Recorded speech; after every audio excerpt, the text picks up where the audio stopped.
What's up, everyone? This is Corey, and I'm going to show you how to play Stay by Dave Matthews Band. So, let's begin with the song's signature chord progression. You know it well.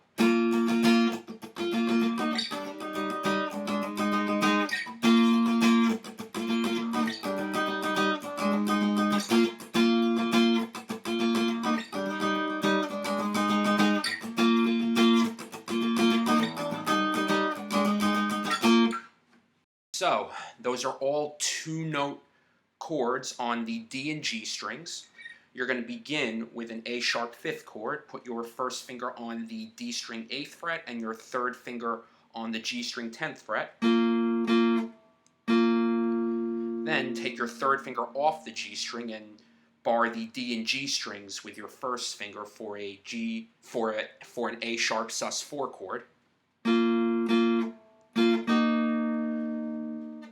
Then you have a G 5th chord that's like the A sharp 5th chord, except slide it down 3 frets. So far we have. Then put your fourth finger on the G string 8th fret.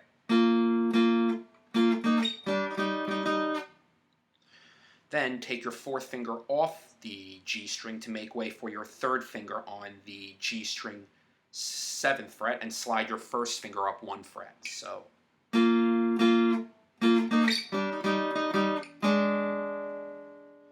Then put your fourth finger back on the G string 8th fret for a G sharp 5th chord.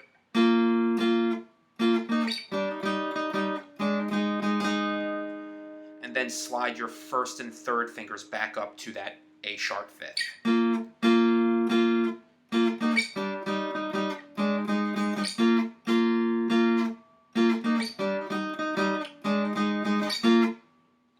As for strumming, you're not going to strum it the way I just showed you, where you only strum the D and G strings. I only did that so you could hear the notes. Instead, you're going to do a full strum of the low E through G strings, but the low E and A strings are going to be muted. Your first finger will press up against the A string as you use it for the D string, so that'll mute the A string, and then you're going to extend your second finger to mute the low E string. So, like this.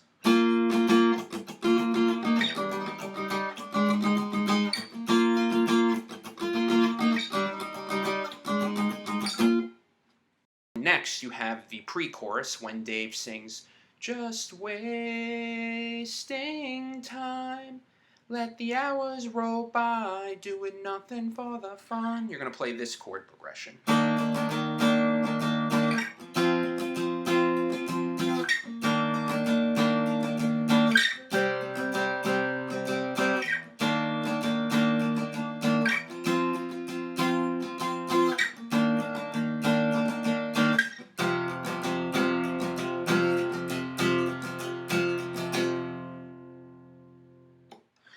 Alright, you have a D sharp major 7th chord with your first finger on the A string 6th fret, second finger on the G string 7th fret, and your third finger on the D string 8th fret.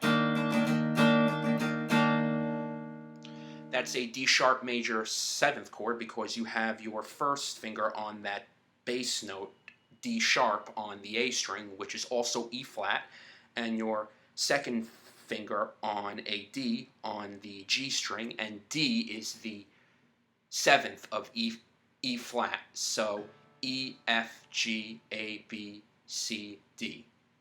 So D sharp major 7th.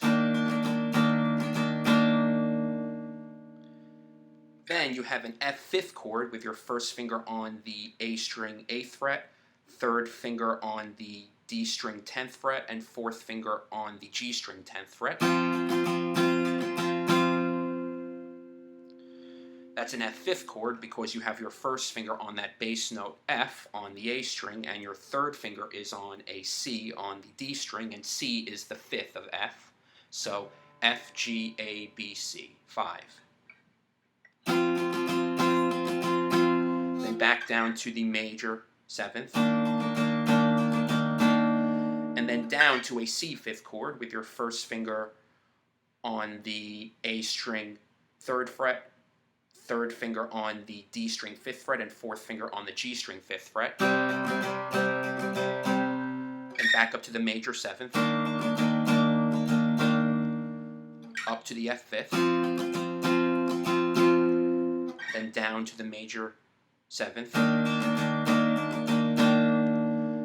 And then you have another F 5th chord with your first finger on the low E string 1st fret, third finger on the A string 3rd fret, and fourth finger on the D string 3rd fret.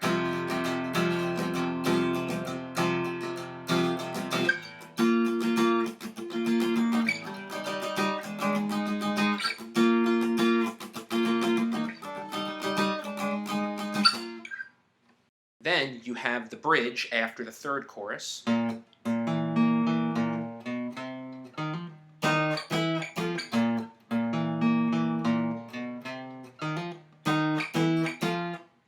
So use your first finger for an A sharp on the low E string 6th fret, your second finger for an E on the A string 7th fret, your third finger for an A sharp on the D string 8th fret, pick the E again, and then the low E string A sharp. So far we have. Then use your second finger for a B on the low E string 7th fret. Then your third finger for a C on the low E string 8th fret. Then put your first finger on a D sharp on the A string 6th fret. Tap your third finger onto an F on the A string 8th fret. Then take your third finger off the A string to get the sound of the D sharp again. So far we have. Alright, then you have a D sharp dyad chord with your first finger on that D sharp on the A string 6th fret, and your third finger also on a D sharp on the G string 8th fret. And then you're going to walk that up chromatically 2 frets to an F. So that whole thing goes like this.